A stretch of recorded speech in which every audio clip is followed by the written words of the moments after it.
প্রিয় দর্শক, আজকে আমরা এমন একটি সাপের কথা জানব যে কিনা হযরত মূসা আলাইহিস সালাতু ওয়াস সালামের যুগে জন্মগ্রহণ করেছিল এবং প্রায় 2000 বছর হায়াত পেয়ে বিশ্বনবী হযরত মুহাম্মদ সাল্লাল্লাহু আলাইহি ওয়াসাল্লামের যুগে এসে সে মৃত্যুবরণ করে।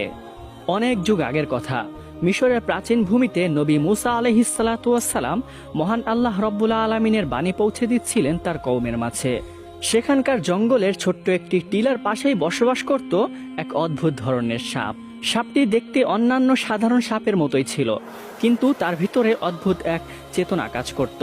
লোককথায় প্রচলিত ছিল তার একটি ভুলের কারণে মহান আল্লাহ রব্বুল আলামিন তাকে সাপের রূপে রূপান্তর করে দেয়। নিয়ে নেওয়া হয় তার থেকে মানুষের সুশ্রী রূপ, কিন্তু মানুষের মতো কথা বলার শক্তি তার ভিতরে অবশিষ্ট রয়ে যায়। তার নাম ছিল হারেসা। সে প্রায়শ্চিত্ত করতে পারেনি, তাই মহান আল্লাহ রব্বুল আলামিনের কাছে ক্ষমা প্রার্থনার জন্য সে সুযোগ খুঁজতে থাকত। একদিন সেই হারেসা সাপ পাহাড়ের উপরে নিঃসঙ্গ সন্ধ্যায় বসেছিল। হঠাৎ করে সে আকাশ থেকে একটি উজ্জ্বল আলো দেখতে পায়। প্রথমত হারেসা মনে করলো সেই আলোটি হয়তো বজ্রপাত থেকে সৃষ্টি হয়েছে, কিন্তু পরক্ষণে সে খেয়াল করলো আলোটি নিমিষে মিলিয়ে যাচ্ছে না। যা বজ্রে সাধারণত হয়ে থাকে তা কিছুক্ষণের জন্য স্থায়ী হতে লাগলো। তখন সে ভালোভাবে লক্ষ্য করলো এবং দেখতে পেল পাহাড়ের উপরে হযরত মূসা আলাইহিস সালাতু ওয়াস সালাম মহান আল্লাহ রব্বুল আলামিনের সাথে কথোপকথন করছেন। হারেসা সাপটি একটু দূরেই অবস্থান করছিল, কিন্তু তা সত্ত্বেও মহান আল্লাহ রব্বুল আলামিনের বাণী অনেকটাই স্পষ্টভাবে সে শুনছিল। তখন সে শুনতে পেল মহান আল্লাহ রব্বুল আলামিন হযরত মূসা আলাইহিস সালাতু ওয়াস সালামকে বলছেন, হে মূসা, শুনে রাখো, আমি তোমাকে পছন্দ করেছি এবং তোমাকে যেমন প্রেরণ করেছি এমন আমি তোমার পরেও আরো অনেক নবী ও রাসূল প্রেরণ করব। কিন্তু শেষ যুগে আমি একজন নবী প্রেরণ করব, যার নাম হবে আহমদ। তখন মূসা আলাইহিস সালাতু ওয়াস সালাম মহান আল্লাহ রব্বুল আলামিনকে জিজ্ঞাসা করলেন, ইয়া রব্বুল আলামিন, আপনার নবী এবং তার উম্মতরা কেমন হবে? তখন মহান আল্লাহ রব্বুল আলামিন বললেন, সে হবে দয়া ও করুণার উৎস। সে কেবল মানুষের জন্য নয়, বরঞ্চ জিনজাতি এবং সমস্ত সৃষ্টিগুলোর জন্য সে হবে রহমত স্বরূপ। তার উম্মত আমল কম করবে, কিন্তু আমলের অপেক্ষায় তারা সওয়াব বেশি প্রাপ্তি হবে। সে আমার শেষ বাণী পবিত্র কোরআনে কারিম নিয়ে আসবে। এবং মহান আল্লাহ রব্বুল আলামিন আরো বললেন, সেই নবীর প্রতি যে ঈমান আনবে তাকে আমি মুক্তি দিব, তাকে যে ভালোবাসবে সেই ব্যক্তিকে আমিও ভালোবাসবো। গোপনে গোপনে এই মহা সংলাপটি শুনে হারেসা সাপটির মনে একটি আশার আলো জেগে উঠল। সে মনে মনে ভাবতে লাগলো, যেই নবীকে মহান আল্লাহ রব্বুল আলামিন এতটা ভালোবাসেন, সেই নবীর মুখ দিয়ে যদি আমি ক্ষমা প্রার্থনা করে দোয়া চাইতে পারি, তাহলে অবশ্যই মহান আল্লাহ রব্বুল আলামিন আমাকে ক্ষমা করে দিতে পারেন। পরের দিন সকালবেলায় মূসা আলাইহিস সালাতু ওয়াস সালাম মাঠের প্রান্ত পথ দিয়ে কোথাও একটি হেঁটে যাচ্ছিলেন। হঠাৎ করে তিনি পিছন থেকে একটি শব্দ শুনতে পেলেন, ইয়া রাসূলুল্লাহ, একটু দাঁড়ান, আপনার সাথে আমার কিছু কথা আছে। আওয়াজটি শোনা মাত্রই মূসা আলাইহিস সালাতু ওয়াস সালাম দাঁড়িয়ে গেলেন এবং পিছন ফিরে তিনি তাকালেন। তিনি উপরে উপরে তাকাচ্ছিলেন, যার কারণে তিনি কাউকে দেখতে পেলেন না। আওয়াজের উৎস খুঁজে না পেয়ে নবী মূসা আলাইহিস সালাতু ওয়াস সালাম পুনরায় হাঁটা শুরু করলেন। পিছন থেকে আবারও ডাক আসলো, ইয়া রাসূলুল্লাহ, হে মূসা আলাইহিস সালাতু ওয়াস সালাম, আমি হারেসা বলছি, আমি একটি সাপ, আপনি পিছন ফিরে দয়া করে নিচের দিকে তাকান। অতঃপর মূসা আলাইহিস সালাতু ওয়াস সালাম আবারও দাঁড়িয়ে গেলেন এবং পিছন দিকে ফিরে তিনি নিচের দিকে তাকালেন। তখন তিনি দেখতে পেলেন একটি সাপ তাকে ডাকছে। তখন সেই হারেসা সাপটি মৃদু আওয়াজে কম্পিত কণ্ঠে বলতে লাগলো, ইয়া রাসূলুল্লাহ, হে আল্লাহর নবী, আমি আপনার কাছে একটি অনুরোধ নিয়ে এসেছি। আমি শুনেছি শেষ যুগে একজন নবী আসবেন, তার নাম হবে আহমদ এবং সে দুনিয়ার শেষ নবী হবেন। হে মূসা, আল্লাহর নবী, আমি তার সান্নিধ্য অর্জন করতে চাই। আপনি দয়া করে মহান আল্লাহ রব্বুল আলামিনের কাছে আমার হায়াত দীর্ঘ করার জন্য একটু দোয়া করুন, আমি যেন সেই নবীর যুগ পর্যন্ত বেঁচে থাকি এবং তার সান্নিধ্য অর্জন করতে পারি। তখন মূসা আলাইহিস সালাতু ওয়াস সালাম সাপটির কাকতি শুনে মহান আল্লাহ রব্বুল আলামিনের কাছে প্রার্থনা করলেন এবং দোয়াটি কবুল করিয়ে নিলেন এবং সাপটিকে বললেন, হে হারেসা, তুমি অমুক জঙ্গলে যাও এবং সেই নবীর যুগ পর্যন্ত তুমি সেখানে অবস্থান করবে। তুমি আজকে রাতে ঘুমিয়ে পড়বে, আল্লাহর রহমতে তুমি তার যুগ পর্যন্ত বেঁচে থাকবে এবং ঘুমন্ত অবস্থাতেই থাকবে। মনে রাখবে, যেই যুগে তোমার ঘুম ভাঙবে সেই যুগই হবে শেষ নবী, অর্থাৎ নবী আহমদের যুগ। তখন সেই হারেসা সাপটি মূসা নবীর কথা মতোই সেই জঙ্গলে গিয়ে গুহার ভিতরে একটি গর্তের মাঝে ঘুমিয়ে পড়ে। বছরের পর বছর কেটে যায়, যুগ বদলায়, রাজা বদলায়, কওমের চিন্তাধারা এবং তাদের রীতিনীতি বদলায়। কেটে যায় বছরের পর বছর। মুসা আলাইহিসসালামের যুগ চলে যায়, তারপরে অনেক নবী আসেন এবং তারাও চলে যান। অবশেষে পৃথিবী চলে যায় এক নতুন মোড়ে। যুগ আবৃত করে নেয় এক সোনালী চাদরকে। এক মহান রজনীতে জন্ম নেন বিশ্বনবী হযরত মুহাম্মদ সাল্লাল্লাহু আলাইহি ওয়াসাল্লাম। এরপরে বিশ্বনবী ধীরে ধীরে বড় হতে থাকেন। তার শৈশব কৈশোরকাল পেরিয়ে, তার যুবক বয়স পেরিয়ে তিনি নবুয়ত পান। ঠিক সেই সময় জঙ্গলের গভীরে থাকা সেই টিলার মধ্যে হারেসা নামক সেই ঘুমন্ত সাপটির ঘুম ভেঙে যায়। মনে হচ্ছিল কেউ যেন তাকে ডেকে তুলেছে। তার হৃদয় ভরে যায়, অন্তরে জেগে ওঠে এক অদ্ভুত অনুভূতি। তার প্রিয় নবী মুহাম্মদ সাল্লাল্লাহু আলাইহি ওয়াসাল্লাম দুনিয়াতে চলে এসেছে, কিন্তু সে জানে না প্রাণপ্রিয় সে রাসূল কোথায় থাকেন। শুধু এতটুকুই জানেন তিনি জন্ম নিবেন মক্কা নগরীতে। কিন্তু হারেসা সাপটি আর দেরি করল না, শুরু করলো দীর্ঘ এক যাত্রা। মরুভূমির উত্তপ্ত বালু পেরিয়ে পাহাড়ের ঢাল বেয়ে সে চলতে লাগলো। এভাবেই অবিরমত চলতে চলতে প্রায় 6 মাস পাড়ি দেওয়ার পরে তার কাঙ্ক্ষিত সেই আরবের মক্কা শহরে পৌঁছে যায়। ক্লান্ত, ক্ষীণ, হিমশীতল দেহ নিয়ে সে এক রাতে ঢুকে পড়ে মক্কার অলিগলিতে। সে শুধু জানতো নবীজি এখানে কোথাও রয়েছে, কিন্তু কোন স্থানে রয়েছে, কোন ঘরে রয়েছে তা হারেসা সাপটি জানতো না। ঘোর লাগা চাঁদের আলোয় সে খুঁজতে খুঁজতে পৌঁছে যায় আবু জাহেলের বাড়ির সামনে। অনাহারে সফর করতে করতে সাপটি অনেক ক্লান্ত হয়ে পড়ে, তাই আবু জাহেলের বাড়ির সামনে যখন পৌঁছায় সে আর চলতে পারে না। তখন সে বিশ্রামের সিদ্ধান্ত নেয় এবং সেখানেই ঘুমিয়ে পড়ে। পরের দিন সকালবেলা যখন আবু জাহেল ঘর থেকে বের হয়, তখন সে দেখতে পায় তার ঘরের সামনে একটি সাপ ঘুমিয়ে আছে। সে সাপটিকে দেখে প্রচন্ড রেগে যায়। আবু জাহেল সাপটিকে আক্রমণাত্মক মনে করে সাপটিকে একটি লাঠি হাতে নিয়ে মারতে যায়। কিন্তু হঠাৎ করে ঘটে এক অদ্ভুত ঘটনা। হঠাৎ সাপটি কথা বলতে শুরু করে এবং বলতে থাকে, হে আল্লাহর বান্দা, আমার গায়ে কোনো আঘাত করো না। আমি এসেছি বিশ্বনবী হযরত মুহাম্মদ সাল্লাল্লাহু আলাইহি ওয়াসাল্লামের সাথে সাক্ষাৎ করতে। আমি মুসার যুগে জন্মগ্রহণ করেছি এবং তার দোয়া নিয়ে হায়াত পেয়ে আমি আজও বেঁচে আছি। আমি তার সাথে দেখা করে আমি এখান থেকে চলে যাব। আমি তোমার কোনো ক্ষতি করতে আসিনি, দয়া করে তুমি আমার কোনো ক্ষতি করো না। সাপটি কথা বলছে দেখে আবু জাহেল আশ্চর্য হয়ে যায়, কিন্তু মোহাম্মদের নাম শুনে সে রাগান্বিত হয়ে যায় এবং তেলে বেগুনে অগ্নিশর্মা হয়ে ওঠে। চিৎকার দিয়ে তার স্ত্রীকে ডেকে বলে, ওহে মুজালিদা, কোথায় তুমি? দেখো, মোহাম্মদ আমাকে মারার জন্য একটি সাপ পাঠিয়েছে। এটি একটি জাদুকরী সাপ যে মানুষের মতো কথাও বলতে পারে। তার স্ত্রী ঘর থেকে বের হয়ে দেখলো আসলে আবু জাহেল ঠিকই বলছে, সাপটি কথা বলতে পারে এবং সে মুখে মোহাম্মদ নবীর নাম নিচ্ছে। মুজালিদা একজন সৎ নারী ছিলেন। সে ইসলামের প্রতি পৃষ্ঠপোষণ না করলেও ইসলামের প্রতি যথাযথ শ্রদ্ধা রাখতেন, কিন্তু আবু জাহেলের জন্য সে মুখ দিয়ে কখনো শ্রদ্ধা প্রকাশ করতে পারতেন না। সে সাপটিকে মারতে নিষেধ করে, কিন্তু আবু জাহেল তার কোনো কথা না শুনে ক্ষিপ্ত হয়ে ওঠে এবং ক্ষিপ্ত কণ্ঠে বলতে থাকে, ওহে জাদুকরী সাপ, তোকে নিশ্চয়ই মোহাম্মদ পাঠিয়েছে আমাকে মারার জন্য। তোকে আর আমার হাত থেকে কেউ রক্ষা করতে পারবে না। আজকে আমি তোকে মেরেই ছাড়বো। এই বলে সাপটির গায়ে আঘাত করতে থাকে। সাপটি চিৎকার করতে থাকে, কিন্তু নিষ্ঠুর আবু জাহেল তাকে আর মুক্তি দেয় না। কিন্তু সাপটি এত আঘাত সয়েও সে কোনো আক্রমণ করে না, সে ছোবল তোলে না, শুধু কাকতির স্বরে বলতে থাকে, হে আল্লাহর বান্দা, আমাকে ছেড়ে দাও, আমি তোমার কোনো ক্ষতি করব না। আমি শুধু মোহাম্মদের সাথে দেখা করে আমি চলে যাব। কিন্তু নিষ্ঠুর আবু জাহেল তার কোনো কথাই শোনে না। সাপটিকে মারতে মারতে আধমরা করে একটি খাঁচায় বন্দি করে রাখে। খাঁচায় বন্দি থাকা অবস্থায় সাপটি কান্না করতে থাকে এবং মহান আল্লাহ রব্বুল আলামিনের কাছে আর্তনাদ করতে থাকে, ইয়া রব্বুল আলামিন, আপনি আমাকে মৃত্যু দিন, আমার কোনো আফসোস নেই, কিন্তু মৃত্যুর আগে একবার হলেও আমি আপনার হাবিবের সাথে দেখা করতে চাই। রাতের বেলায় ঘরের ভিতরে প্রদীপ জ্বলছে নিবু নিবু করে। মুজালিদা কম্পিত কণ্ঠে আবু জাহেলকে বলতে লাগলো, হে আমর ইবনে হিশাম, আপনি এই সাপটিকে কি করতে চান? ও তো আপনার কোনো ক্ষতি করেনি, এত মেরেছেন তাও তো আপনাকে আক্রমণ করতে আসেনি, ওকে ছেড়ে দিলেও তো পারেন। মুজালিদার এই কথা শুনে আবু জাহেল রাগে অগ্নিশর্মা হয়ে গেল। তার গালে একটি চড় মারল এবং বলল, পাগল হয়ে গিয়েছো তুমি? ও মোহাম্মদের নাম নিয়েছে, নিশ্চয়ই মোহাম্মদ ওকে জাদু করে পাঠিয়েছে, তাই সাপ হয়েও ও কথা বলতে পারছে। ওকে আমি কখনোই ছেড়ে দিব না, আমি এর প্রতিশোধ অবশ্যই নিব। এভাবে বাকতর্ক করে তারা দুজনেই ঘুমিয়ে পড়ে। কিন্তু মুজালিদার অন্তর ছিল অনেকটাই নরম, তার মনে মায়া ছিল, সে সহ্য করতে পারল না। গভীর রাতে সে ঘর থেকে বের হয়ে গেল এবং বের হয়ে সেই সাপের কাছে গেল, সাপটিকে খাঁচা থেকে মুক্ত করার আশায়। অন্যদিকে মুজালিদা ঘর থেকে বের হওয়ার পরপরই আবু জাহেলের ঘুম ভেঙে যায়। সে তাকে পাশে দেখতে না পেয়ে সে ইতস্ত বোধ করে এবং ভাবতে থাকে নিশ্চয়ই সেই সাপটিকে ও ছাড়াতে গিয়েছে। তাই আবু জাহেল দেরি না করে ঘর থেকে বের হয়ে যায়। মুজালিদা যখনই সেই সাপের কাছে যাবেন তাকে মুক্ত করার জন্য, তখনই সে দেখতে পেল আবু জাহেল ঘর থেকে বের হচ্ছে। মুজালিদা আবু জাহেলকে দেখে ভয় পেয়ে যায়। সে থ মেরে দাঁড়িয়ে থাকে। আবু জাহেল এসে তাকে জিজ্ঞাসা করে, হে মুজালিদা, তুমি এখানে কেন এসেছো? তখন মুজালিদা কম্পিত কণ্ঠে বলতে থাকে, হে আমর ইবনে হিশাম, আমি ঘর থেকে এই সাপটির স্থানান্তর হওয়ার কিছু আওয়াজ শুনতে পাই। আমি ভেবেছি মুহাম্মদ এই সাপটিকে নিয়ে যাচ্ছে, তাই এটি দেখার জন্য আমি বাহিরে এসেছি। মুহাম্মদের এত সাহস কিভাবে হয় যে আপনার হাত থেকে এই সাপটিকে নিয়ে যাবে?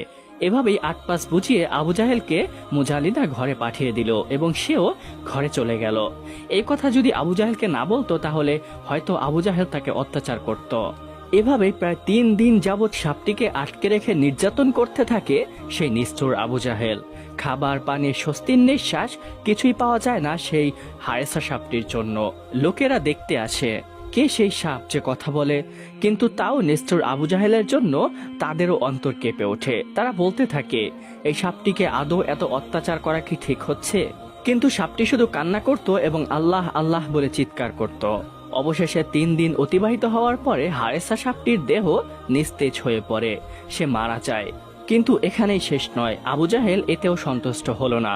সে বলে উঠল, একে শুধু মৃত্যু দিলেই হবে না, একে আগুনে জ্বালাতে হবে এবং ছাই বানিয়ে পুরো এলাকায় দেখাতে হবে যে মোহাম্মদ আমাকে একটি সাপ পাঠিয়েছিল মারার জন্য, কিন্তু আমি সেই জাদুকরী সাপটি মেরে ফেলেছি এবং আগুনে পুড়িয়ে তাকে ছাই বানিয়ে ফেলেছি।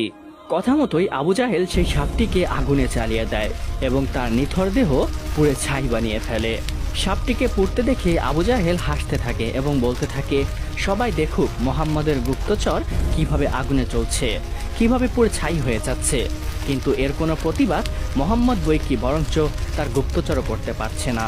অবশেষে সেই সাপটি যখন পুড়ে ছাই হয়ে যায় তখন আবু জাহেল সেই ছাইগুলো একটি ঢাকনা বিশিষ্ট পাতিলের মাঝে রাখে, যা ছিল পিতলের তৈরি। এবার শুরু হয় মিথ্যার দম্ভ বিশিষ্ট সেই খেলাটা।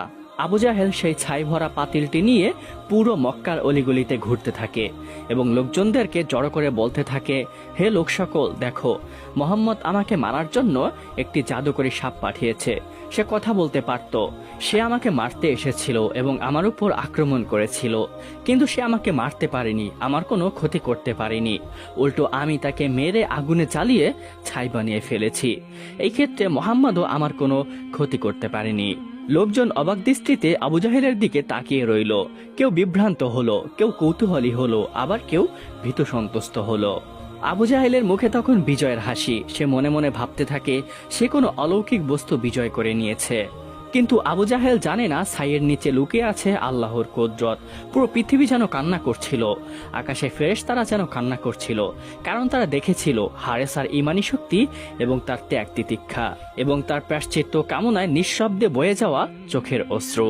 লোক সমাজে ভাষণ দিয়েও আবু জাহেল ক্ষান্ত হলো না। সে বাড়ি বাড়িতে গিয়ে সবাইকে বলতে লাগলো, হে ব্যক্তিবর্গ, দেখে রাখো, মোহাম্মদ আমাকে মারার জন্য একটি সাপ পাঠিয়েছিল। আমি তাকে মেরে আগুনে জ্বালিয়ে ছাই বানিয়ে ফেলেছি। তোমরা কেউ মোহাম্মদের কথায় বিশ্বাস করবে না, ও অবশ্যই জাদুকর এবং পথভ্রষ্ট। নাউজুবিল্লাহি মিন যালিক। আবু জাহেল এরপরে আরো একটি বাড়িতে যায় এবং সেখানে গিয়ে তাদেরকেও সেই ছাইয়ের পাত্রটি দেখিয়ে এভাবেই বলতে থাকে। মক্কার কোনো অলিগলি আবু জাহেল ছাড়লো না। যাকেই সামনে পেল তাকেই সেই পাত্রটি দেখিয়ে এভাবেই উল্টো পাল্টা বলতে লাগলো। অবশেষে পৌঁছালো গণ্যমান্য একজন ব্যক্তির কাছে, যার বয়স একটু ভারী ছিল, একটু বৃদ্ধ টাইপের ছিল। তার সামনে গিয়েও আবু জাহেল আগের কথাগুলোই বলল, হে ব্যক্তি, শুনে রাখো, মোহাম্মদ আমার কাছে একটি জাদুকরী সাপ পাঠিয়েছিল। সাপটি কথা বলতে পারত এবং আমাকে ক্ষতি করতে চেয়েছিল, কিন্তু আমি তাকে তা সুযোগ দেইনি। তাকে আমি মেরে ফেলেছি এবং আগুনে জ্বালিয়ে ছাই করে ফেলেছি। এই পাত্রের ভিতরে সেই ছাই আছে। তোমরা দয়া করে মোহাম্মদের কোনো কথা শুনবে না। আবু জাহেলের কথা শুনে সেই লোকটি বলতে লাগলো, হে আমর ইবনে হিশাম, তোমার এই ক্ষেত্রে লজ্জা হওয়া উচিত। সাপটি কথা বলতে পারতো কিনা আমি জানি না, কিন্তু তুমি একটি অবলা প্রাণীর উপরে অত্যাচার করেছ। নৃশংসভাবে তাকে আগুনে পুড়িয়ে তুমি ছাই করে ফেলেছ, আবার এত বড় বড় কথা বলছো। অবশ্যই তোমার এই ক্ষেত্রে লজ্জা হওয়া উচিত। তুমি মোহাম্মদের কাছে যাও এবং তাকে গিয়ে জিজ্ঞেস করো সে আসলেই এই সাপটিকে তোমার কাছে পাঠিয়েছিল কিনা। আবু জাহেল তার কথায় উত্তর দিল, আচ্ছা ঠিক আছে, কালকে সকালেই আমি মুহাম্মদের সাথে দেখা করব। এরপরে আবু জাহেল নবী করিম সাল্লাল্লাহু আলাইহি ওয়াসাল্লামের কাছে যায়। তার আশেপাশে লোকেদের ভিড়, সবাই দেখতে চাচ্ছে এই সাপটির ব্যাপারে মুহাম্মদ কি করতে চায়। মুহাম্মদ কি বাস্তবেই আবু জাহেলের কাছে এই সাপটি পাঠিয়েছিল আবু জাহেল যেমনটি বলেছিল, নাকি এর থেকে কোনো ভিন্ন কিছু ছিল? আবু জাহেল সবার সামনে দাঁড়িয়ে আছে। আবু জাহেলের সামনে দাঁড়িয়ে আছে নবী করিম সাল্লাল্লাহু আলাইহি ওয়াসাল্লাম। তার পিছনে দাঁড়িয়ে আছেন কিছু সংখ্যক সাহাবী। আবু জাহেল তখন জিজ্ঞাসা করলো, হে মোহাম্মদ, বলো তো আমার হাতে কি রয়েছে? তখন নবী করিম সাল্লাল্লাহু আলাইহি ওয়াসাল্লাম বলছেন, হে আমর ইবনে হিশাম, আপনার হাতে তো একটি পিতলের পাত্র রয়েছে যা লাল কাপড় দিয়ে ঢাকা রয়েছে, কিন্তু এর ভিতরে কি আছে সেটা আমি জানি না। তখন আবু জাহেল হেসে দিল এবং বলতে লাগলো, হে লোক সকল, সবাই দেখো, মোহাম্মদ অনেক সময় ভবিষ্যৎবাণী করে, ভবিষ্যতে এটা হবে, ভবিষ্যতে ওটা হবে, কিন্তু তার চোখের সামনে থাকা পাত্রটির মাঝে কি রয়েছে সে এটাই বলতে পারে না। তাহলে সে কিসের নবী? আমি তাকে বিশ্বাস করি না। আবু জাহেলের কথার প্রত্যুত্তরে নবী করিম সাল্লাল্লাহু আলাইহি ওয়াসাল্লাম বলে উঠলেন, হে আমর ইবনে হিশাম, আমি কোনো ভবিষ্যৎ বক্তা নই বা আগামীকালের বিষয়ে আমি কোনো জ্ঞান রাখি না। আল্লাহর পক্ষ থেকে আমাকে যা জানানো হয় আমি সেটাই আপনাদের মাঝে ব্যক্ত করি। আমি তার থেকে কিছু কমাইও না, কিছু বাড়াইও না, এবং নিজের থেকে আমি কিছু বলিও না। তখন আবু জাহেল আরো অট্টহাসি দিতে লাগলো এবং বলল, হে মোহাম্মদ, তুমি আমাদের মৃত্যুর পরের কথা বলো। মৃত্যুর পরে আমাদের নাকি জাহান্নামে যেতে হবে, হাসর নাসর হবে। তাহলে এই পাত্রের ভিতরে কি আছে সেটি বলে দেখাও। তুমি যদি বলতে পারো তাহলে আমি ঈমান নিয়ে আসব। আবু জাহেলের এই কথার পরে নবী করিম সাল্লাল্লাহু আলাইহি ওয়াসাল্লাম কিছুক্ষণ মাথা নিচু করে রাখলেন। এরপরে তিনি মাথা উঁচু করলেন এবং আকাশের দিকে তাকালেন।